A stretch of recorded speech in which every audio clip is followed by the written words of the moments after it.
जी sir, मेरे FM 92 highway जो हम सफ़र प्रोग्राम सलाम सफ़र ऐं सलाम सफ़र जिन सफ़र में वक्त जो एहसास 9:50 थी चुका।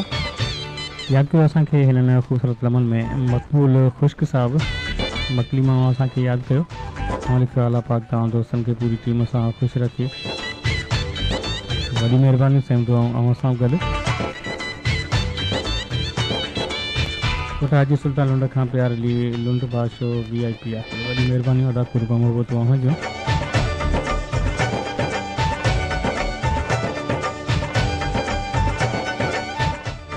सलाम हम सफ़र जो खूबसूरत सफ़र जारी सारी है। तक़रीबन 9 मिनटन जो सफ़र अञा बाक़ी है। इन सफ़र में नौकरी शामिल कंदासीं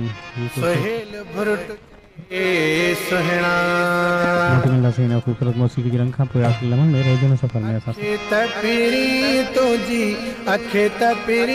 तुझी शरारतिया थोरो तूं पंहिंजे अखियुनि खे समझा, थोरो तूं पंहिंजे अखियुनि खे समझा। अखि त पहिरीं तुंहिंजी शरारतिया थोरो तूं पंहिंजे अखियुनि खे समझा। FM 92 हाईवे जो हम सफ़र प्रोग्राम आहे सलाम हम सफ़र।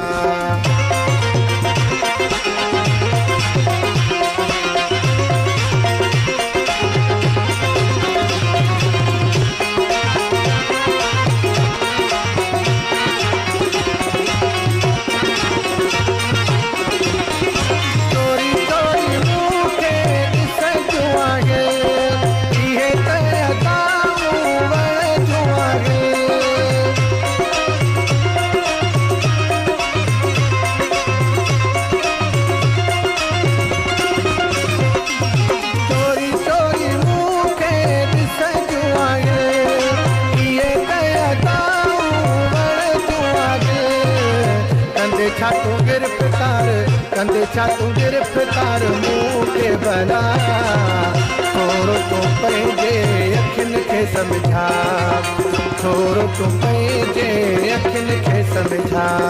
अखि त पहिरीं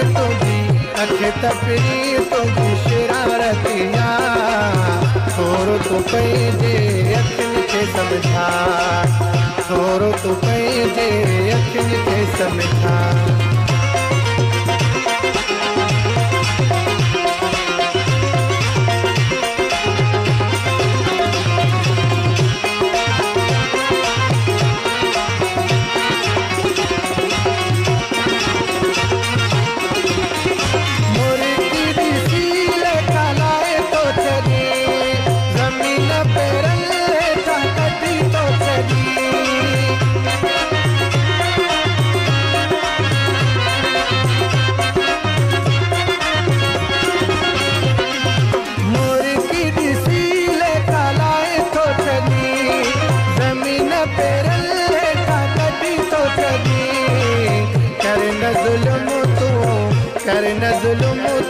जानी बेवजह थोरो तूं पंहिंजे अखियुनि खे समझा, थोरो तूं पंहिंजे अखियुनि खे समझा। अखि त पहिरीं तुंहिंजी शरारतिया थोरो तूं पंहिंजे अखियुनि खे समझा, थोरो तूं पंहिंजे अखियुनि खे समझा।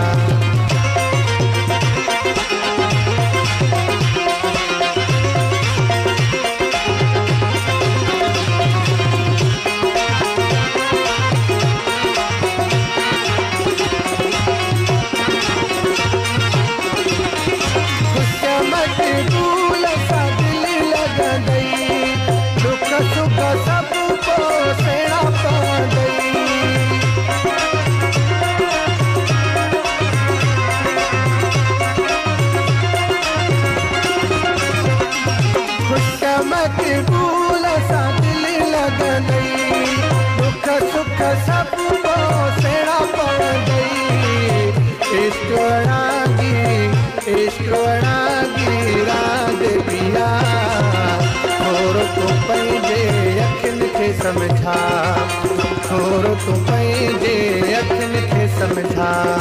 अखि अखे तपरी तुझी अखे तपरी तुझी शरारतिया थोरो तू पंहिंजे अखियुनि खे सम्झा थोरो तू पंहिंजे अखियुनि खे सम्झा अखे तपरी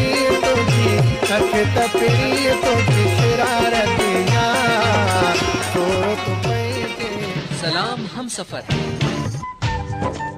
जी मैंने एफएम 92 हाई पे जो हम सफ़र प्रोग्राम सलाम सफ़र जो शामिल थी जो आखिरी लम्हनि में आखिरी मरहलनि में हिकु नज़र आवां जे मैसेजिस ते विझंदा हलंदासीं।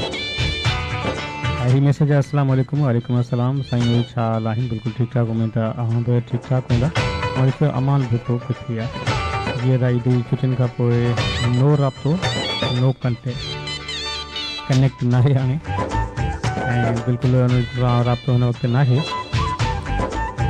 ऐं पाटू स्टेशन मीरपुर ख़ासि खां फ़कीर ग़ुलाम हैदर संजरानी साहब जो अवां जो मैसेज अवां खे पुछा थी